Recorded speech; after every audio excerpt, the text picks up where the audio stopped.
Hi, എല്ലാവർക്കും school media ചാനലിലേക്ക് ഹൃദ്യമായ സ്വാഗതം. Today we are discussing our first chapter from geography, social science second. The name is seasons and time. Okay, അപ്പോൾ one more time, the name of the chapter is seasons and time. Okay, let us discuss what are the things that we want to learn in this chapter. Okay, you know the name of the chapter is seasons and time. Okay, we want to discuss two things, mainly two matters in this chapter. നമുക്ക് ഈ ചാപ്റ്ററിൽ പ്രധാനമായിട്ടും രണ്ട് points വെച്ചിട്ടാണ് പഠിക്കാനുള്ളത്. നമുക്ക് നോക്കാം. ഒന്ന് സീസൺസ്. സീസൺസ് എന്ന് പറഞ്ഞാൽ കാലാവസ്ഥ, ഋതുക്കൾ എന്നൊക്കെ നമ്മൾ പറയും. ഋതുക്കൾ അല്ലെങ്കിൽ കാലാവസ്ഥ. രണ്ടാമത്തേതാണ് ടൈം. അപ്പോൾ ടൈം നമ്മൾ കുറച്ച് കഴിഞ്ഞിട്ടേ പഠിക്കുള്ളൂ. അപ്പോൾ അതുകൊണ്ട് വല്ലാണ്ട് ഞാനിപ്പോൾ അതിൽ അകത്ത് ചർച്ച ചെയ്യുന്നില്ല. അപ്പോൾ the first thing that we want to discuss season. നമുക്കിതിനകത്ത് ആദ്യം അപ്പോൾ ചാപ്റ്ററിൻ്റെ പേരെന്താണ്? Seasons and time. അതാണ് ഫസ്റ്റ് ചാപ്റ്റർ. നിങ്ങൾക്ക് സോഷ്യൽ സയൻസ് സെക്കൻഡ് അല്ലെങ്കിൽ നമ്മൾ ജോഗ്രഫി എന്നൊക്കെ പറയും. ഈ ജോഗ്രഫിയിലെ ഫസ്റ്റ് ചാപ്റ്റർ ഇതാണ്, സീസൺസ് ആൻഡ് ടൈം എന്നാണ് ഫസ്റ്റ് ചാപ്റ്റർ. ഓക്കെ, അപ്പോൾ എന്താണ് ഈ ചാപ്റ്ററിനകത്ത് നമുക്ക് പഠിക്കുന്നതെന്ന് നോക്കാം. Seasons and time, this is the name of our chapter. Firstly, we want to discuss what is seasons. Okay, നമുക്ക് ആദ്യം അപ്പോൾ ഇതിനകത്ത് രണ്ട് കാര്യങ്ങളാണ് പഠിക്കാനുള്ളത്. ഒന്ന് സീസൺ എന്ന് പറഞ്ഞാൽ ഋതുക്കൾ, അപ്പം അതിൻ്റെ തനി മലയാളം ഋതുക്കൾ എന്നാണ്, അല്ലെങ്കിൽ കാലാവസ്ഥ. രണ്ടാമത്തെ ടൈം. ആദ്യം കാലാവസ്ഥ എന്താ നോക്കാം. Firstly we want to discuss what is season. Okay, നമുക്ക് പലതരത്തിലുള്ള കാലാവസ്ഥ നമുക്ക് അനുഭവപ്പെടുന്നുണ്ട് അല്ലേ? പലതരത്തിലുള്ള കാലാവസ്ഥകൾ നമുക്ക് അനുഭവപ്പെടാറുണ്ട്, കാലങ്ങൾ നമുക്ക് അനുഭവപ്പെടാറുണ്ട് അല്ലേ? ഏതൊക്കെയാണ് ആ കാലങ്ങൾ? ഒന്ന് സമ്മർ, ഓട്ടം, സ്പ്രിങ്, വിൻ്റർ അല്ലേ? ഗ്രീഷ്മകാലം, വസന്തകാലം, ഹേമന്തകാലം, ശൈത്യകാലം, ഇങ്ങനെ കുറേ കാലങ്ങൾ നമുക്ക് അനുഭവപ്പെടാറുണ്ട്. പക്ഷെ നിങ്ങൾ ആരെങ്കിലും ചിന്തിച്ചിട്ടുണ്ടോ ഈ കാലാവസ്ഥ ഇങ്ങനെ മാറി മാറി വരുന്നതിൻ്റെ അടിസ്ഥാന ഘടകം എന്താണെന്ന്? Why does we experience different kinds of seasons? എന്തുകൊണ്ടാണ് നമുക്ക് പലതരത്തിലുള്ള കാലാവസ്ഥകൾ നമുക്ക് അനുഭവപ്പെടുന്നതെന്ന് നിങ്ങൾ ആരെങ്കിലും ചിന്തിച്ചിട്ടുണ്ടോ? ഓക്കെ, നമ്മളിവിടെ പഠിക്കുന്നത് ഇതാണ്. എന്തുകൊണ്ടാണ് വിവിധ തരത്തിലുള്ള കാലാവസ്ഥകൾ നമുക്ക് അനുഭവപ്പെടുന്നത്? Why we experience different types of seasons? You know about different types of seasons that we can experience, like summer, autumn, spring, winter. These are the different types of seasons that we can experience. Then അപ്പോൾ നമുക്ക് ഇതൊക്കെ ഇങ്ങനെ അനുഭവപ്പെടാനുള്ള കാരണം എന്താണെന്ന് നമ്മൾ ചോദിക്കുകയാണെങ്കിൽ വളരെ അതിന് ബേസ് എന്ന് പറയുന്നത്, the basic reason that function behinds of this seasonal change, that is variation in the amount of sunshine that experienced over the earth. പല തരത്തിലുള്ള കാലാവസ്ഥകൾ നമുക്കുണ്ട് അല്ലേ? വിവിധ തരത്തിലുള്ള കാലാവസ്ഥകളുണ്ട്. വേനൽക്കാലം, വസന്തകാലം, ഹേമന്തകാലം, ശൈത്യകാലം, ശിശിരകാലം, അങ്ങനെ പലതരത്തിലുള്ള കാലാവസ്ഥകളുണ്ട്. അതാണ് ഈ സീസൺസ് എന്ന് പറഞ്ഞാൽ തന്നെ അതാണ്. പലതരത്തിലുള്ള കാലാവസ്ഥകൾ നമ്മൾ വിളിക്കുന്ന പേരാണ് സീസൺസ്. എന്തുകൊണ്ടാണ് കാലാവസ്ഥ മാറി മാറി ഇങ്ങനെ വരല്ലേ? The seasons R experience, we can experience different types of seasons. Now it is the time of rainy season, I think June. It is the time of rainy season. ഇത് മഴക്കാലമാണ്. ഇനി കുറച്ച് കഴിഞ്ഞാൽ എന്തായിരിക്കും? സിവിയർ കോൾഡ്, ഭയങ്കര തണുപ്പായിരിക്കും. പിന്നെ അത് കഴിഞ്ഞാലോ ചൂടായിരിക്കും. ഇപ്പോൾ ചൂടിപ്പോൾ കഴിഞ്ഞിട്ടേ ഉള്ളൂ. അപ്പോൾ ഈ കാലാവസ്ഥ എങ്ങനെ മാറി മാറി വരുന്നുണ്ടല്ലോ. എന്തുകൊണ്ടാണ് കാലാവസ്ഥ മാറുന്നതെന്ന് ചോദിച്ചാൽ, the basic factor that function behind of the seasonal change, that is variation in the amount of sunshine. ഇതിൻ്റെ പിറകിലുള്ള അടിസ്ഥാന കാരണം ഏതാന്ന് ചോദിച്ചാൽ ഈ കാലാവസ്ഥ ഇങ്ങനെ മാറി മാറി വരാനുള്ള അടിസ്ഥാന കാരണം എന്താണെന്ന് ചോദിച്ചാൽ അതിൻ്റെ ബേസിക് ആൻസർ ഇതാണ്. Variation in the amount of sunshine is the basic reason that function behind of the seasonal change. കാലാവസ്ഥ മാറാനുള്ള അടിസ്ഥാന കാരണം എന്തെന്ന് ചോദിച്ചാൽ variation in the amount of sunshine. അല്ലേ? സൂര്യപ്രകാശത്തിൻ്റെ ലഭ്യതയിൽ വ്യത്യാസം വരുമ്പോഴാണ് കാലാവസ്ഥ മാറി മാറി വരുന്നത്. സൂര്യപ്രകാശത്തിൻ്റെ ലഭ്യതയിൽ വ്യത്യാസം വരുമ്പോഴാണ് കാലാവസ്ഥ മാറി മാറി വരുന്നത്. Variation in the amount of sunshine is the basic reason that function behind of the seasonal change. Okay, അപ്പോൾ മനസ്സിലായോ? അപ്പോൾ കാലാവസ്ഥ മാറാനുള്ള അടിസ്ഥാന കാരണം എന്താ ചോദിച്ചാൽ variation in the amount of sunshine. Okay, പക്ഷേ ഇത് നമ്മളിതിൻ്റെ ബേസാണ്. ഈ കാലാവസ്ഥ മാറുന്നതിന് കാരണമായ അടിസ്ഥാന ഘടകം, this is the basic one that function behind of the seasonal change. ഇതല്ല ഇമ്പോർട്ടൻ്റ്. ഇതാണ് എന്തുകൊണ്ടാണ് സൺഷൈൻ്റെ ലഭ്യതയിൽ വ്യതിയാനം വരുന്നത്? Why did we experience the variated amount of sunshine? എന്തുകൊണ്ടാണ് സൂര്യപ്രകാശം വിവിധ അളവിൽ വ്യത്യസ്ത അളവിൽ നമുക്ക് ലഭിക്കുന്നത്? അതാണ് ഇതിന് മെയിനായിട്ട് പഠിക്കാനുള്ള പോയിന്റ്. എന്തുകൊണ്ട് അപ്പോൾ ഒരാൾ നിങ്ങളോട് ഒരു കുട്ടി നിങ്ങളോട് ചോദിക്കുകയാണ്, ഒരു ചെറിയ കുട്ടി നിങ്ങളോട് ചോദിക്കുകയാണ് എന്തുകൊണ്ടാണ് കാലാവസ്ഥ ഇങ്ങനെ മാറുന്നതെന്ന് ചോദിക്കുകയാണ്. Why we can experience different seasons? എന്തുകൊണ്ടാണ് നമുക്ക് വിവിധ തരത്തിലുള്ള കാലാവസ്ഥകൾ അനുഭവപ്പെടുന്നത് ചോദിച്ചാൽ അതിൻ്റെ ബേസിക് ആയ റീസൺ എന്താണ്? Variation in the amount of sunshine. സൂര്യപ്രകാശത്തിൻ്റെ ലഭ്യതയിൽ വ്യത്യാസം വരുന്നത് കൊണ്ടാണ് നമുക്ക് വിവിധ അളവിൽ വ്യത്യസ്തങ്ങളായ കാലാവസ്ഥ അനുഭവപ്പെടുന്നത്. ഈ കുട്ടി വിടാനുള്ള ഭാവമില്ല. കുട്ടികൾ അങ്ങനെയാണല്ലോ, അവരടുത്ത ചോദ്യം ചോദിക്കും. അടുത്ത ചോദ്യം എന്താ അറിയോ? എന്തുകൊണ്ടാണ് നമുക്ക് വിവിധ അളവിൽ സൂര്യപ്രകാശം ലഭിക്കുന്നത്? Why we can experience variated amount of sunshine? എന്തുകൊണ്ടാണ് നമുക്ക് വിവിധ അളവിൽ സൂര്യപ്രകാശം ലഭിക്കുന്നത്? അതാണ് ഇതിൻ്റെ മെയിൻ ആൻസർ കേട്ടോ. അപ്പോൾ നിങ്ങളുടെ എക്സാമിൽ ചോദിക്കുക what are the different factors that influence the seasonal change എന്ന് ചോദിക്കുകയാണ്. അപ്പോൾ നിങ്ങൾ variation in the amount of sunshine complete answer അല്ല. ഈ variation in the amount of സൺഷൈന് കാരണമായ ഘടകങ്ങൾ ഏതാണ്, അതാണ് അതിൻ്റെ ശരിക്കുള്ള ഉത്തരം. അപ്പോൾ നോക്കാം, എക്സാമിന് ചോദിക്കുകയാണ് what are the factors may influence the seasonal change. What are the factors may influence the seasonal change? Then you have 3 points as your answer. നിങ്ങൾക്ക് 3 പോയിന്റ് ആണ് അതിൻ്റെ ഉത്തരം. ഓക്കെ, നോക്കാം ഏതൊക്കെയാണ് 3 പോയിന്റ് നോക്കാം. അപ്പോൾ കാലാവസ്ഥ മാറാനുള്ള കാരണം എന്താണെന്ന് ചോദിച്ചാൽ നിങ്ങൾക്ക് ബേസ് ആയിട്ടുള്ള ഒരു അർത്ഥമുണ്ട്, ഒരു ഉത്തരമുണ്ട്, അടിസ്ഥാനപരമായിട്ടൊരു ഉത്തരമുണ്ട്. ബേസ് എന്താ? Variation in the amount of sunshine. That is the correct answer. There is no problem. പക്ഷെ അത് ബേസ് ആണ്. 4 മാർക്കിന് 5 മാർക്കിനൊക്കെ ഈ ചോദ്യം ചോദിക്കും. അപ്പോൾ variation in the amount of sunshine എഴുതിയാൽ മാർക്ക് കിട്ടില്ല, കഷ്ടി 1 മാർക്ക് കിട്ടുള്ളൂ. പക്ഷെ അതല്ല, അതിൻ്റെ കൃത്യമായ ഉത്തരം ഇതാണ്. ഈ variation in the amount of സൺഷൈന് കാരണമായിട്ടുള്ള factors. What are the factors that function behind of the variation in the amount of sunshine? The answer is the first point. ഒന്നാമത്തെ പോയിന്റ് നോക്കാം, ശ്രദ്ധിക്കുക. ഒന്നാമത്തെ പോയിന്റ് ഇതാണ്, എർത്ത് റവല്യൂഷൻ.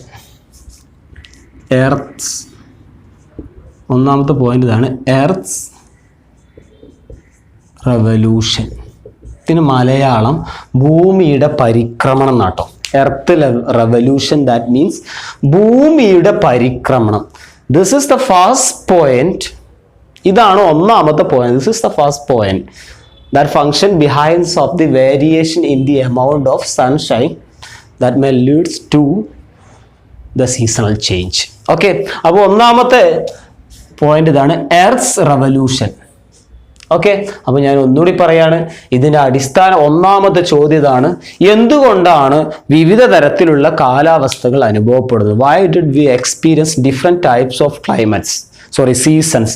എന്തുകൊണ്ടാണ് വിവിധ തരത്തിലുള്ള കാലാവസ്ഥകൾ അനുഭവപ്പെടുന്നത്? ഒന്നെന്താ, അതിന് ബേസ് ആയിട്ടുള്ള ഉത്തരം വേറെ, എന്താ? Variation in the amount of sunshine. അതിന് കാരണമായ ഘടകങ്ങൾ എന്താണെന്ന് ചോദിച്ചാൽ ഇതാണ് മെയിൻ ഘടകം. ഒന്ന് എർത്ത്സ് റെവല്യൂഷൻ, ഭൂമിയുടെ പരിക്രമണം. രണ്ടാമത്തെ പോയിന്റ് ആണ് parallelism of earth axis. The second point is parallelism of earth axis. അതിന് മലയാളം അച്ചുതണ്ടിന്റെ സമാന്തരത, അച്ചുതണ്ടിന്റെ ചെരിവ്. എന്താണെന്ന് ഇപ്പൊ നോക്കണ്ടല്ലോ. അപ്പൊ നോക്കാം, parallelism of earth axis is the second factor that function behind of the variation in the amount of sunshine. Okay, അപ്പോൾ parallelism of earth axis. The third one, apparent movement of the sun. The third one is apparent movement of the sun. Apparent movement of the sun. Movement of the sun is the third point. Okay, listen. അപ്പോൾ ഒന്നുകൂടി പറയണം, one more time. The basic factor, the base of seasonal change is, the base of the seasonal change is variation in the amount of sunshine. Then why does we experience the different nature of the sunshine? That means the sunshine, the variation in the amount of sunshine is influenced by the three factors. The first one is earth revolution, and the second one is parallelism of earth axis, and the third one is apparent movement of the sun. Okay, ഇനി ഈ 3 point അപ്പോൾ ഒന്നുകൂടി പറയാം, ഒറ്റ പ്രാവശ്യം കൂടി പറയാം, ശരിക്കും ശ്രദ്ധിക്കണം. ഇത് ഇങ്ങനെയുള്ള ഇതിന് ഈ ഒരു സംഭവം കൊണ്ട് പിടുത്തം കിട്ടിയാൽ പിന്നെ നിങ്ങൾക്ക് ഒരു കുഴപ്പമില്ല. എന്തുകൊണ്ടാണ് കാലാവസ്ഥ മാറുന്നതെന്ന് ചോദിച്ചാൽ, why we can experience different types of seasons ചോദിച്ചാൽ, ബേസ് എന്താ? Variation in the amount of sunshine. Base എന്താന്ന് ചോദിച്ചാൽ variation in the amount of sunshine. ഈ ബേസ് ഒരു ഇമ്പോർട്ടൻ്റ് അല്ല, ബേസ് നിങ്ങൾ മനസ്സിലാക്കി വെക്കാന്നുള്ളൂ. എന്തുകൊണ്ടാണ് why we can experience the variated nature of sunshine? രണ്ടാമത്തെ ചോദ്യമാവുന്നത്, എന്തുകൊണ്ടാണ് സൂര്യപ്രകാശം ഇങ്ങനെ വിവിധ അളവിൽ ലഭിക്കുന്നതെന്ന് ചോദിച്ചാൽ, എന്തുകൊണ്ടാണ് അപ്പോൾ വ്യത്യസ്ത അളവിൽ സൂര്യപ്രകാശം ലഭിക്കുന്നതെന്ന് ചോദിച്ചാൽ, you have 3 points as its answer. The first point is Earth's revolution, and the another point parallelism of Earth axis. മൂന്നാമത്തെ point apparent movement of the sun. ഞാൻ ഇതിന് മലയാളം ഇങ്ങനെ ഇടക്കിടക്ക് പറയേണ്ട ആവശ്യമില്ലല്ലോ, അത് നിങ്ങൾക്ക് അതുകൊണ്ടൊരു കാര്യമില്ല, ഒരു ഗുണമില്ല. അപ്പോൾ നമുക്ക് ഈ പോയിന്റ്സിന് മലയാളം ഒന്നും പറയേണ്ട ആവശ്യമില്ല, അത് പെട്ടെന്ന് നിങ്ങൾക്ക് തലയിൽ കയറില്ല. ഓക്കെ, ഇത്രയും കാര്യങ്ങളാണ്. ഇനി ഇതിനകത്തുനിന്ന് നമ്മൾ ഒന്നാമത്തെ ഡിസ്കസ് ചെയ്യാൻ പോകണം. ഞാൻ ഈ 2ഉം 3ഉം വായിച്ചു, 2ഉം 3ഉം വായിച്ചു കളഞ്ഞിട്ടുണ്ട്. നോക്കാം, 2ഉം 3ഉം വായിച്ചു കളഞ്ഞു. എർത്ത്സ് റെവല്യൂഷൻ എന്താണ്? ഭൂമിയുടെ പരിക്രമണം നോക്കാം, ശ്രദ്ധിച്ചോളൂ. What is earth's revolution? This is the first factor that may influence the variation in the amount of sunshine, and it may leads to the seasonal change. Okay, the first point is earth's revolution. Okay, നോക്കാം. Earth എന്താ അറിയാലോ, ഭൂമി. Revolution എന്താ നോക്കാം, ശ്രദ്ധിച്ചോ. Earth's revolution that means, ശരിക്കും ശ്രദ്ധിച്ചോ, earth revolutions that means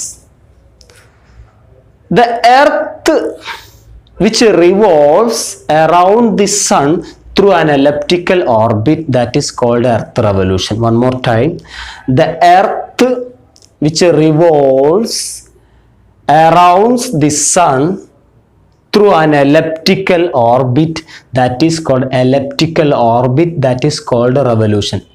One more time, the earth which revolves na karanga, which revolves around the sun through an elliptical orbit. Orbit എന്ന് പറഞ്ഞാൽ ഒരു പദം, ഒരു ചലിക്കുന്ന ഒരു ഫ്ലോർ, അല്ലെങ്കിൽ ഒരു ഫ്ലോർ എന്നല്ല, ചലിക്കുന്ന ഒരു ലെവൽ. അതിനാണ് നമ്മൾ ഓർബിറ്റ് എന്ന് വിളിക്കുക. എലപ്റ്റിക്കൽ ഓർബിറ്റ് എന്ന് പറഞ്ഞാൽ ദീർഘവൃത്താകൃതിയിലുള്ള ഒരു സഞ്ചാരപാത. നോക്കിയേ, അത് ഞാൻ വരയ്ക്കുമ്പോൾ ഒന്നുകൂടി കൃത്യമായിട്ട് മനസ്സിലാവും. ശ്രദ്ധിച്ചോ, ഈ ഹെഡിങ് വേണ്ടല്ലോ. എർത്ത് റെവല്യൂഷൻ ആണ് ഇപ്പോൾ പറയുന്നത്. എർത്ത് റെവല്യൂഷൻ ഞാൻ വരയ്ക്കാണ്. എർത്ത് റെവല്യൂഷൻ പറഞ്ഞു കഴിഞ്ഞു കേട്ടോ. The earth which revolves around the sun through an elliptical orbit, that is called revolution. Earth revolution. One more time. Earth which revolves around the sun through an elliptical orbit, that is called revolution. Earth revolution. Okay. ഈ ചിത്രം കണ്ടാൽ നിങ്ങൾക്ക് കൃത്യമായിട്ട് മനസ്സിലാവും. നോക്കാം. ഇതാണ് എലപ്റ്റിക്കൽ orbit കേട്ടോ. Okay, എലപ്റ്റിക്കൽ orbit എന്നാണ്. ഓർബിറ്റ് പറഞ്ഞാൽ സഞ്ചരിക്കാനുള്ള പാത എന്നാണ് അർത്ഥം. ഇപ്പം നമ്മൾ ഗ്രഹങ്ങൾ ഇങ്ങനെ ഒരേ ലെവലിൽ കറങ്ങണില്ലേ? ഈ ഗ്രഹങ്ങളൊക്കെ സ്ഥാനം തെറ്റിയാണോ കറങ്ങുന്നത്? 8 ഗ്രഹങ്ങളും സ്ഥാനം തെറ്റി കറങ്ങിയാൽ എന്താ സംഭവിക്കുക? ഒക്കെ തമ്മിൽ പരസ്പരം ഇടിച്ച് പൊടിഞ്ഞു പോവില്ലേ? ഭൂമിയൊക്കെ നശിച്ചു പോകും അല്ലേ? അപ്പൊ അവയൊക്കെ ഒരേ സ്ഥാനത്ത് കൂടി നിങ്ങൾ ഇങ്ങനെ കണ്ടിട്ടുണ്ടാവും അല്ലേ? ഇങ്ങനെ സൂര്യന് ചുറ്റും ഇങ്ങനെ കുറേ സാധനങ്ങൾ കറങ്ങാണ്ടില്ലേ? ഇത് എലപ്റ്റിക്കൽ ഓർബിറ്റ് ആയിട്ടാണ്. നമ്മൾ ചിത്രത്തിലൊക്കെ ചിലപ്പം നേരെ വൃത്തായിട്ട് കൊടുത്തിട്ടുണ്ട്, പക്ഷേ എലപ്റ്റിക്കൽ ഓർബിറ്റ് ആണ് കേട്ടോ. നോക്കിയേ, അപ്പൊ ഇത് നമ്മളെ ഭൂമിയുടെ ഓർബിറ്റ് മാത്രമേ ഉള്ളൂ, ബാക്കിയുള്ള എണ്ണത്തിന്റെ ഓർബിറ്റ് നമുക്ക് ആവശ്യമില്ല. നോക്കാം, ഇത് ഇതിന്റെ സെൻട്രൽ സൂര്യനായിട്ടുണ്ടാവുക. ഓക്കെ, ഇത് ഭൂമിയാണ്. ഭൂമി ഏതിനെ ചുറ്റി കറങ്ങാണ്? സൂര്യനെ ചുറ്റി കറങ്ങാണ്. ഈ പാതയിലൂടെ മാത്രമേ ഭൂമിക്ക് കറങ്ങാൻ പറ്റുള്ളൂ. ഒക്കെ ദൈവം നിശ്ചയിച്ചു കൊടുത്തതാ. ഇതിലൂടെ മാത്രമേ ഭൂമിക്ക് കറങ്ങാൻ പറ്റുള്ളൂ.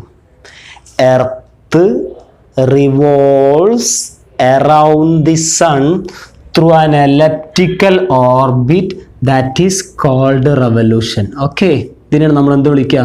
എർത്ത് ഇപ്പൊ നോക്കിയടാ, ഇത് ഭൂമിയാട്ടോ. ഇതാണ് ഭൂമി.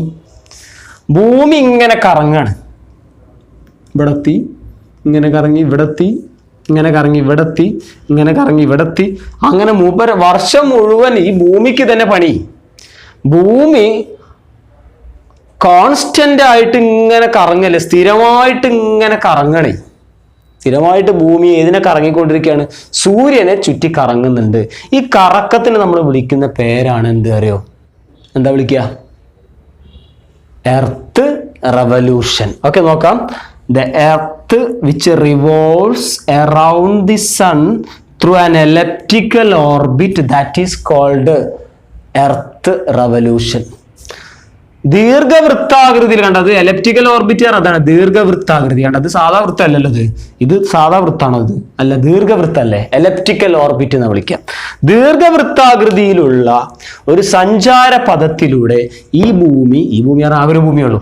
ഭൂമി സൂര്യ ഇത് രണ്ട് ഭൂമി ഉണ്ടാവും, 3 ഭൂമി 5 ഭൂമി ഉണ്ടാവും, മൊത്തം ഉണ്ടോ? ഇല്ല കേട്ടോ.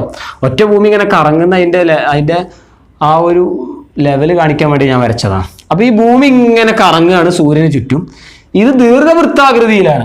നോക്കിയേ, ഇത് സൂര്യപ്രകാശത്തിന്റെ ലഭ്യതയിൽ വ്യത്യാസം ഉണ്ടാവാനുള്ള കാരണം കേട്ടോ. The factors that influence the variegated nature of sunshine. അപ്പൊ നോക്കി, ഇവിടെ എത്തി സൂര്യൻ, നല്ലോണം സൂര്യപ്രകാശം ഉണ്ടാവില്ലേ? ഇവിടെ എത്തി, അത്ര തന്നെ ഉണ്ടാവുമോ? ഇത് എലപ്റ്റിക്കൽ ഓർബിറ്റ് എന്ന് പറഞ്ഞാൽ ദീർഘവൃത്താകൃതിയിലുള്ള സഞ്ചാരപാതയാണ്. അതുകൊണ്ടുള്ള ഒരു പ്രത്യേകതയാണ് ഇത്. ഇവിടെ എത്തി അത്ര ഉണ്ടാവില്ല, ഇവിടെ എത്തി അത്ര ഇതേപോലെ തന്നെ ആവും ഏതാണ്ട്. അങ്ങനെ ഭൂമി സൂര്യന് ചുറ്റും കറങ്ങുന്നുണ്ട്. ആ കറക്കത്തിനെ വിളിക്കുന്ന പേരാണ് എർത്ത് റെവല്യൂഷൻ. അതിന് നമ്മൾ ഒരു വർഷം വേണമെന്നൊക്കെ പറയും. അതൊന്നും ഇപ്പോൾ നമുക്കിപ്പോൾ ചർച്ച ചെയ്യേണ്ട ആവശ്യമില്ല. നോക്കാം. The earth which revolves around the sun through an elliptical orbit, that is called earth revolution. That is the first factor that influence the seasonal change and the variation in the amount of sunshine. Okay, അപ്പോൾ അത് കഴിഞ്ഞല്ലോ. ഇനി ഇതിനകത്ത് സംശയമൊന്നുമില്ലല്ലോ, ഉണ്ടാവില്ല എന്ന് പ്രതീക്ഷിക്കുന്നു. ഒരു വട്ടം കൂടി വേണമെങ്കിൽ പറയാം. The earth which revolves around the sun through an elliptical orbit, that is called earth revolution. Okay, first factor is over. Then the second factor, അപ്പോൾ നമ്മൾ നേരത്തെ പറഞ്ഞതാണ്. The second factor is parallelism of earth axis. The second factor that may function behind of the variation in the amount of sunshine is parallelism of earth axis. നമ്മൾ നേരത്തെ പറഞ്ഞതാണ് parallelism of earth axis. Okay, ഇതാണ് second factor, parallelism of earth axis. ഇതെന്താ സംഭവം എന്ന് first നമ്മൾ പറയാം, നോക്കാം, ശ്രദ്ധിക്കാം. The parallelism of earth axis, that means throughout the revolution, ഞാനിത് പറഞ്ഞിട്ട് അതിൻ്റെ ശരിയിൽ എഴുതാം. Throughout the revolution the earth which maintain a tilt of axis, earth which maintain a tilt about 66.5 degree from its orbital plane. ഞാനിത് ആദ്യം പറഞ്ഞിട്ട് നിങ്ങൾ ബോർഡിൽ വരയ്ക്കാം, അപ്പോൾ കൃത്യമായിട്ട് മനസ്സിലാവും. Through out the revolution the earth which maintained A tilt of its axis from 66.5 degree from its orbital planes. Then in case of its vertical planes, then that which maintain 23.5 degree tilt from its vertical plane. Okay, വരക്കുമ്പോൾ നിങ്ങൾക്ക് കൃത്യമായിട്ട് മനസ്സിലാവും. ഒന്നുകൂടി പറയാം, one more time. The earth throughout its revolution, ഭൂമി ഇങ്ങനെ കറങ്ങുന്ന ആ കറക്കം മുഴുവൻ, ഒരു മുഴുവൻ ഇങ്ങനെ കറങ്ങിക്കൊണ്ടിരിക്കില്ല, ആ കറക്കം മുഴുവൻ ദ ടിൽറ്റ് ആണ് ചെരിവ്, ചെരിവ് എന്ന് വിളിക്കുക. Tilt it's the tilt that maintained A tilt of its axis from 66.5 degree from its orbital plane. Orbital plain എന്ന് പറഞ്ഞാൽ നമ്മൾ നേരത്തെ വരച്ചതിൽ ഒരു പ്ലെയിൻ, ഒരു ഇത് സഞ്ചാരപാത, അതിന് നമ്മൾ ഓർബിറ്റൽ പ്ലെയിൻ എന്ന് വിളിക്കുക, എലപ്റ്റിക്കൽ ഓർബിറ്റ് എന്നൊക്കെ പറഞ്ഞല്ലേ. അതിൽ നിന്ന് 66 ഡിഗ്രിയും in case of the vertical എന്ന് പറഞ്ഞാൽ ലംബം, in case of the vertical planes that is 23.5 degree. This tilt that maintained by the earth throughout its revolution, that is called parallelism of earth axis. ഇനി അതിൻ്റെ ചിത്രം നോക്കാം, അപ്പോൾ നിങ്ങൾക്ക് കൃത്യമായിട്ട് മനസ്സിലാവും. നോക്കിക്കോളൂ. അപ്പോൾ ഞാനിത് ഈ പോയിന്റ് മായ്ച്ചു കളയാണ്. അപ്പോൾ ഇത് മായ്ച്ചു കളയാണ്, നോക്കിക്കോളൂ. ഇത് ഭൂമിയാണ് കേട്ടോ. ഇതിന് നമ്മൾ ആക്സിസ് എന്ന് വിളിക്കുക. നമ്മൾ പഠിച്ചിട്ടുണ്ടാവും ആക്സിസ്, അച്ചുതണ്ട് എന്ന് വിളിക്കും. നമ്മൾ മലയാളത്തിലാണ് ഇതിനെ നമ്മൾ അച്ചുതണ്ട് എന്ന് വിളിക്കും. ആക്സിസ് അല്ലെങ്കിൽ അതിന് നമുക്ക് എന്ത് ചെയ്യാം, തൽക്കാലം ഇപ്പോൾ ഞാനിങ്ങനെ തന്നെ വരയ്ക്കുകയാണ്. നോക്കാം, ഇതിനെ ആക്സിസ് എന്നാണ് വിളിക്കുക. നോക്കാം, സംഭവം നോക്കാം, എന്താ സംഭവം നോക്കാം. ടിൽറ്റ് ഓഫ് ആക്സിസ് ആണ് ഇപ്പോൾ നമ്മൾ പഠിക്കുക. ഈ ഇതിനെ ആക്സിസിൻ്റെ ഒരു ചെരിവ് നിങ്ങൾ കണ്ടില്ലേ, ഇതാണ് നമ്മൾ നേരത്തെ പറഞ്ഞ എലപ്റ്റിക്കൽ ഓർബിറ്റ്. എലപ്റ്റിക്കൽ ഓർബിറ്റ് എന്ന് പറഞ്ഞാൽ ദീർഘവൃത്തം എന്നാട്ടോ. എലപ്റ്റിക്കൽ ഓർബിറ്റ് ഉണ്ടോ, അത് ദീർഘവൃത്തമല്ല, നേരത്തെ ഞാൻ പറഞ്ഞതാണ്. ഈ എലപ്റ്റിക്കൽ ഓർബിറ്റിലൂടെയാണ് ഭൂമി കറങ്ങുന്നത്. ഇത് നോക്കിയേ, the tilt of its axis from the elliptical orbit that is 66.5 degree. കണ്ടോ, ഇവിടുന്ന് ഇങ്ങോട്ടുള്ള ചരിവ് 66 ഡിഗ്രിയാണ്. The tilt of axis from its orbital plane. ഇതിൻ്റെ ചെരിവ് ഇവിടുന്ന് ഇങ്ങോട്ട് നോക്കുകയാണെങ്കിൽ എത്ര ഡിഗ്രിയാണ്? 66 ഡിഗ്രിയാണ്. കണ്ടോ, the tilt of axis from its orbital plain that is 66.5 degree. ഈ ഫിഗർ, എൻ്റെ ഈ ചിത്രവും അതിൻ്റെ കണക്കും തമ്മിൽ വലിയ ബന്ധമൊന്നുമില്ല കേട്ടോ. കാരണം നമുക്ക് കണ്ടുകൊണ്ടൊക്കെ നിങ്ങളിത് ഇത് ഒരേപോലെയാണെന്ന് തോന്നണ്ട. ഇത് ഈ ഫിഗർ നിങ്ങൾ നോക്കിയാൽ മതി, 23.5. In case of the vertical plane, it's a vertical line. All of these lines are the imaginary lines. Okay, അപ്പോൾ ഇത് ഇവിടുന്ന് നോക്കുകയാണെങ്കിൽ എത്ര അറിയോ? That is 23.5 degree. This is the tilt of axis. One more time, the tilt of axis, that is from 66.5 degree from its orbital plane. ഇത് ഇതിന്റെ സഞ്ചാരപഥത്തിൽ നിന്നാണെങ്കിൽ അത് 66, ഇവിടുന്ന് ഇങ്ങോട്ടുള്ള ചെരിവ് 66 ഡിഗ്രിയാണ് കേട്ടോ. അപ്പോൾ ശരിക്കും ശ്രദ്ധിക്കാം, ഇത് ഇവിടുന്ന് ഇങ്ങോട്ടുള്ള ചെരിവ് 66 ഡിഗ്രിയാണ്. ബുക്കിനകത്ത് ഇതുണ്ട്. ഇവിടുന്ന് ഇങ്ങോട്ടുള്ള ചെരിവ് 66 ഡിഗ്രിയാണ്. ഇതിനാണ് നമ്മൾ വെർട്ടിക്കൽ എന്ന് പറയാം, വെർട്ടിക്കൽ ലൈൻ, വെർട്ടിക്കൽ പ്ലെയിൻ എന്നൊക്കെ പറയാം. ഇവിടെ നിന്ന് കണ്ടാണെങ്കിലോ 23.5 ഡിഗ്രി. ചുരുക്കി പറഞ്ഞാൽ ഈ ആക്സിസ് ചെരിഞ്ഞിട്ടാണ് നിൽക്കുന്നത്. This tilt of axis that maintained by the earth throughout its revolution, this process is called parallelism of earth axis. ഇതിനെയാണ് നമ്മൾ പാരലലിസം ഓഫ് എർത്ത് ആക്സിസ് എന്ന് വിളിക്കുക. ശരിക്കും മനസ്സിലാക്കണം, ശരിക്കും ശ്രദ്ധിച്ചിരിക്കണം. കാരണം അപ്പോൾ ഇവിടെ ഒക്കെ ഇത് ചെരിഞ്ഞിട്ടാണ്. ഇവിടെ എത്തുമ്പോൾ ഈ ചെരിവ് ഉണ്ടാവും കേട്ടോ. ഇവിടെ എത്തുമ്പോൾ നീരോ ഇല്ല, ഇവിടെ എത്തുമ്പോഴൊക്കെ ഈ ചെരിവ് ഉണ്ടാവും. അങ്ങനെ ചരിഞ്ഞ് കറങ്ങുന്നത് കൊണ്ട് തന്നെ സൂര്യപ്രകാശത്തിന്റെ availability of the sunshine is in variated nature because of the tilt of axis. Okay, മനസ്സിലായോ? ഒന്നുകൂടി പറയാം. ഇതിനെയാണ് നമ്മൾ എന്ത് വിളിക്കുക? Parallelism of earth axis. One more time, the tilt of axis. കണ്ടത് ചെരിവില്ലട, ഈ ടിൽറ്റ് ഓഫ് ഇതിനെ ടിൽറ്റ് ഓഫ് ആക്സിസ് എന്ന് പറയാം. ഈ ചെരിവ്, the tilt of axis from the orbital plane, ഇതിൽ കൂടെ ഭൂമി ഇങ്ങനെ കറങ്ങുന്നത്. നമ്മൾ നേരത്തെ പറഞ്ഞ സാധനമാണ്, ഇതിൽ കൂടെ ഇങ്ങനെ കറങ്ങും. ഇത് തമ്മിലുള്ള ചരിവ് എത്രയാണ്? 66.5 degree from the orbital plane in the vertical plane, that is about 23.5 degree. Okay, this tilt of axis that is maintained by the earth throughout its revolution, this process is called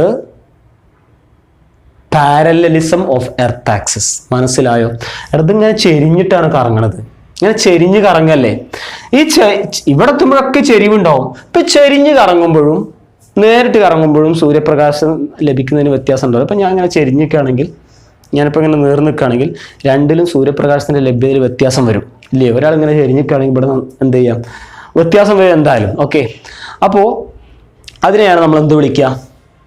tilt of axis എന്ന് വിളിക്കാം, അല്ലെങ്കിൽ parallelism of earth axis എന്നും വിളിക്കാം. Okay, രണ്ട് ഫാക്ടറായി. ഇനി last ഭാഗമാണ് നോക്കാം. എന്താ സംഭവം നോക്കാം ലാസ്റ്റത്തെ. അപ്പോൾ ഇത് മനസ്സിലായിട്ടുണ്ടാവുമെന്ന് വിചാരിക്കുന്നു. The second factor that may influence the variation in the amount of sunshine, that is parallelism of earth axis. The third one is apparent movement of the sun. The third one is apparent movement of the sun. Let us discuss what is the apparent movement of the sun. Okay, apparent movement of the sun. ഇത് കുറച്ച് ടഫുള്ള കാര്യമാണ്, നന്നായിട്ട് ശ്രദ്ധിച്ചിരിക്കണം. ഇതിൻ്റെ ഒരു basic ആയിട്ട് നമ്മൾ ഈ ഭൂമിയുടെ കറക്കം എന്താണ്, ഭൂമിയുടെ പരിക്രമണം എന്താണ്, ഭൂമിയുടെ ഭ്രമണം എന്താണെന്നൊക്കെ അറിയുന്ന ആളുകൾക്ക് ഇത് വളരെ വേഗത്തിൽ മനസ്സിലായിരിക്കും. എന്താണ് apparent movement of the sun എന്ന് നോക്കാം. ശ്രദ്ധിച്ചോ? Apparent movement of the sun, that means the position of the sun relating to the earth. The position of the sun relating to this earth may vary from tropic of Cancer to tropic of Capricorn. അപ്പോൾ തൽക്കാലം ഞാനിത് പറഞ്ഞുതരാം.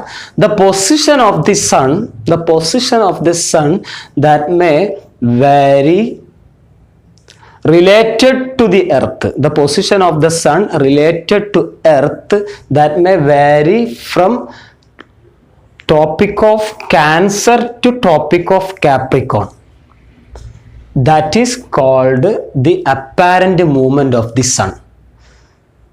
ശ്രദ്ധിക്കുക. അപ്പോൾ അതിനാണ് നമ്മൾ എന്ത് വിളിക്കുക? Apparent movement. ഇനി അതിന്റെ മലയാളം ശ്രദ്ധിക്കുക, നന്നായിട്ട് ശ്രദ്ധിച്ചിരിക്കുന്നത്. വലിയ ബുദ്ധിമുട്ടൊന്നുമില്ല, നന്നായിട്ട് ശ്രദ്ധിക്കുകയാണെങ്കിൽ ഒരു പ്രശ്നമില്ല, വേഗത്തിൽ മനസ്സിലാക്കി എടുക്കാൻ പറ്റും. നമ്മളിപ്പോൾ apparent movement of the sun എന്താന്ന് പറയണത് ശ്രദ്ധിച്ചോ? ഭൂമിക്ക് ആപേക്ഷികമായി സൂര്യന്റെ സ്ഥാനത്തിൽ വ്യത്യാസം വരുന്നു. The position of the sun that may vary relating to the earth. ഭൂമിക്ക് ഭൂമിക്ക് ആപേക്ഷികമായി സൂര്യന്റെ സ്ഥാനത്തിൽ വ്യത്യാസം വരുന്നു. ഇങ്ങനെ സൂര്യന്റെ സ്ഥാനത്തിൽ വ്യത്യാസം വരുന്നത് ഏതിനൊക്കെ ഇടയിൽ നിന്നാണ് ചോദിച്ചാൽ between Tropic of Cancer to Tropic of Capricorn. ഉത്തരായന രേഖയ്ക്കും ദക്ഷിണായന രേഖയ്ക്കും ഇടയിലാണ് ഈ വ്യത്യാസം സംഭവിക്കുന്നത്. ശരിക്കും ശ്രദ്ധിക്കുക, വേഗം മനസ്സിലാവും. നന്നായിട്ട് ശ്രദ്ധിക്കുകയാണെങ്കിൽ വേഗത്തിൽ മനസ്സിലാക്കാം. നോക്കൂ, ഇതിപ്പോൾ ഭൂമിയാണ്, ഇത് കാണാൻ പറ്റുന്നത് തോന്നുന്നു. ഇതാണ് ഭൂമിയാണ്. ഇപ്പം ഞാനിവിടെ വരച്ചിട്ടുണ്ട്, ഭൂമി വരച്ചിട്ടുണ്ട്. ഇതാണ്, ഇതിൻ്റെ പേരാണ് ഇക്വേറ്റർ. നിങ്ങൾക്ക് അറിയാവുന്നതാണ്, ഇതിൻ്റെ പേര് ഇക്വേറ്റർ. മലയാളത്തിൽ നമ്മൾ അതിനെ ഭൂമധ്യരേഖ എന്ന് വിളിക്കും, ഇക്വേറ്റർ. ഇതിൻ്റെ പേരാണ് ട്രോപ്പിക് ഓഫ് ക്യാൻസർ, അതായത് ഉത്തരായന രേഖ എന്ന് വിളിക്കും. ഇതിൻ്റെ പേരാണ് ട്രോപ്പിക് ഓഫ് കാപ്രിക്കോൺ, ദക്ഷിണായന രേഖ. ഒന്നുകൂടി പറയാം, this is equator, this is tropic of cancer, this is tropic of Capricorn. ഇത് 23 ഡിഗ്രിയാണ്. ഒന്ന് തൽക്കാലം ഇപ്പോൾ നോക്കണ്ട. ഇത് 23 ഡിഗ്രിയാണ്. ഇത് ഭൂമി, ഇത് സൂര്യൻ. ഭൂമി ഇങ്ങനെ ഒരിടത്ത് നിൽക്കുകയല്ലല്ലോ ചെയ്യുന്നത്. ഭൂമി ഒരു ഭാഗത്ത് നിൽക്കുകയല്ല ചെയ്യുന്നത്. ഭൂമി ഇങ്ങനെ കറങ്ങല്ലേ. ഇതിപ്പോൾ ഭൂമിയാണ്. എൻ്റെ ഈ കൈയും ഈ ഷീറ്റൊക്കെ ഭൂമിയാണ്. ഇത് സൂര്യനാണ്. ഇത് വളരെ ലളിതമായിട്ട് പറയാൻ വേണ്ടിയിട്ടാണ്. നോക്കാം, ഇപ്പോൾ സൂര്യൻ ഇവിടെയാണ്. അപ്പോൾ ഇവിടെ നന്നായിട്ട് പ്രകാശം കിട്ടും, ഈ മധ്യത്തിൽ നന്നായിട്ട് പ്രകാശം കിട്ടും. പിന്നെ ഭൂമിയുടെ കറക്കത്തിനനുസരിച്ച് ഇതാ സൂര്യൻ്റെ സ്ഥാനം മാറിയ കണ്ടോ. ഇത് ട്രോപ്പിക് ഓഫ് ക്യാൻസർ. പിന്നെ ഭൂമി ഇങ്ങനെ കറങ്ങി വീണ്ടും ഇവിടെ എത്തി, ഇക്വേറ്ററിലെത്തി. പിന്നെ ഭൂമി ഇങ്ങനെ കറങ്ങി വീണ്ടും ഇവിടെ എത്തി, ട്രോപ്പിക് ഓഫ് കാപ്രിക്കോണിലെത്തി. ഈ ഒരു സ്ഥാനമാറ്റത്തെയാണ് the change of the position of the sun relating to the earth. The change of the position of the sun relating to the earth between tropic of cancer to tropic of capricorn. This change is called apparent movement of the sun. Okay, മനസ്സിലായിട്ടുണ്ടാവും. ഇത് കണ്ടോ, ഇത് ഭൂമിയാണ്. ഭൂമി ഇങ്ങനെ ഒരിടത്ത് നിൽക്കല്ലല്ലോ, കറങ്ങല്ലേ ചെയ്യുന്നത്. അപ്പോൾ ഇത് സൂര്യൻ ഇങ്ങനെ കറങ്ങുമ്പോൾ സ്ഥാനം മാറും. അപ്പോൾ സൺഷൈൻ്റെ എമൗണ്ടിൽ വേരിയേഷൻ വരും. ഇപ്പോൾ ഇവിടെ നല്ല സൺഷൈൻ ഉണ്ട്, കുറച്ച് ഞങ്ങൾ ഉണ്ടായി. ഇവിടെ സൺഷൈൻ, ഇവിടെ സൺഷൈനേ ഇല്ല, സൺഷൈൻ കുറവ്. പിന്നെ ഇങ്ങോട്ട് എത്തുമ്പോൾ ഇവിടെ നല്ല സൺഷൈൻ, ഇവിടെയും കുറവ്. കണ്ടോ, ഇതാണ് variation in the amount of sunshine. അപ്പോൾ ഈ ഒരു പ്രോസസ്സിനെ വിളിക്കുന്ന പേരാണെന്ത്? ഈ ഒരു ഫിനോമിനെ വിളിക്കുന്ന പേരാണെന്ത്?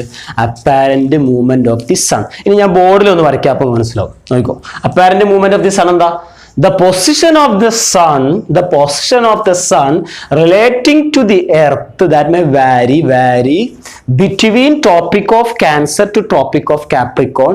This change is called apparent movement of the sun. ഇതിനെയാണ് നമ്മൾ apparent movement of the sun എന്ന് വിളിക്കാൻ. നോക്കിയേ, വരയ്ക്കാണ്, apparent movement of the sun വരയ്ക്കാണ്. നേരത്തെ ഞാൻ പറഞ്ഞ തന്നെ, ഒന്നുകൂടി ഇങ്ങനെ ബോഡിക്ക് വരയ്ക്കാന്നുള്ളൂ. നോക്കൂ, equator, tropic of cancer, tropic of Capricorn. ഇതാണ് എർത്ത് ട്ടാ. ഇത് സണ്ണ് ഇവിടെ ആദ്യം എന്ന് വിചാരിക്കും. ഇവിടെയാണ് നമ്മൾ സണ്ണിന്റെ പൊസിഷൻ എന്ന് വിളിക്കുക. ഈക്വനോക്സിസ് എന്നൊക്കെ ആ ദിവസത്തിന് വിളിക്കുക, പിന്നീട് വിളിക്കാം. അപ്പൊ സൂര്യൻ ഇവിടെയാണ്.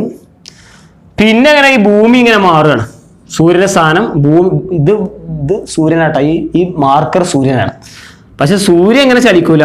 എനിക്ക് ഈ ബോർഡ് ഇങ്ങനെ ചലിപ്പിക്കാൻ പറ്റാത്തതുകൊണ്ട് തൽക്കാലം ഞാൻ എന്ത് ചെയ്യാണ്, position മാറ്റാണ്.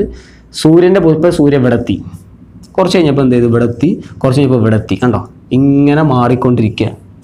Between Tropic of cancer, ഇതിനെയാണ് നമ്മൾ ട്രോപ്പിക് ഓഫ് ക്യാൻസർ എന്ന് വിളിക്കുക. ഇതിന്റെ പേരാണെന്ത്?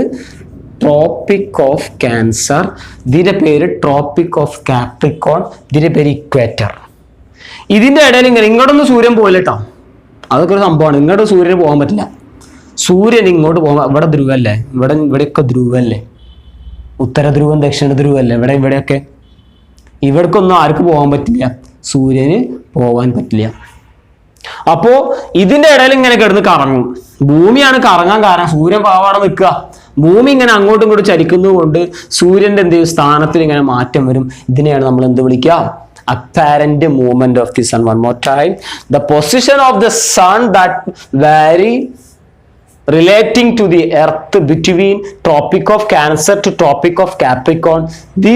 This phenomena is called apparent movement of the sun. സൂര്യന്റെ സ്ഥാനം, ഭൂമിക്ക് ആപേക്ഷികമായി സൂര്യന്റെ സ്ഥാനം ഉത്തരായന രേഖയ്ക്കും ദക്ഷിണായന രേഖയ്ക്കും ഇടയിൽ ഇങ്ങനെ മാറിക്കൊണ്ടിരിക്കും. അപ്പൊ സൂര്യപ്രകാശം ലഭിക്കുന്നതിന്റെ അളവും വ്യത്യാസപ്പെടും. ഇങ്ങനെ മാറുന്നതിനെ നമ്മൾ വിളിക്കുന്ന പേരാണ് apparent movement of the sun എന്നാണ് വിളിക്കുന്ന പേര് apparent movement of the sun. Okay, അപ്പൊ നമ്മൾ ഈ ക്ലാസ്സോടെ വൈൻഡപ്പ് ചെയ്യാണ്. നമ്മൾ പഠിച്ച കാര്യങ്ങൾ ആദ്യം പഠിക്കാം. കാലാവസ്ഥ മാറാനുള്ള കാരണം, the factors that influence the seasonal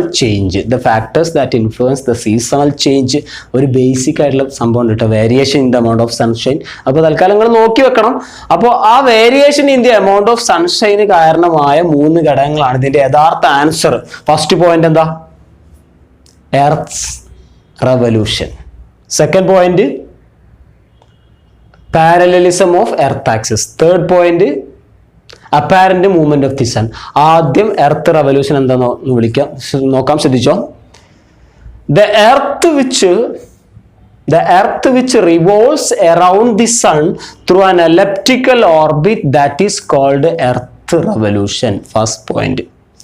രണ്ടാമത്തെ point apparent movement of the parallelism of earth axis ആണ്. എന്താ ഈ പാരലലിസം ഓഫ് എർത്ത് ആക്സിസ് നോക്കാം. Throughout the revolution the earth which maintained its tilt of axis from 66 degree from its orbital planes and its in vertical plane, that is about 23.5 degree. Okay, the third point is, മൂന്നാമത്തെ point ഏതാണെന്ന് ചോദിച്ചാൽ, that is apparent movement of the sun, the position of the sun that varies relating to the earth between tropic of Cancer to tropic of Capricorn. This variation that may influence the variation in the amount of sunshine. This is the third factor that influence the seasonal change. Okay, അപ്പോൾ ഇന്ന് വളരെ കുറച്ചാണ്, നമ്മൾ ഇത് repeat ചെയ്ത് നിങ്ങൾക്ക് കേൾക്കാം. അപ്പോൾ എന്ത് ചെയ്യുക, നന്നായിട്ട് ശ്രദ്ധിച്ച് കേൾക്കുകയാണെങ്കിൽ വേഗത്തിൽ മനസ്സിലാക്കാൻ സാധിക്കും. അപ്പോൾ ബാക്കി അടുത്ത സെഷനിൽ നമുക്ക് ഡിസ്കസ് ചെയ്യാം. ഓക്കെ.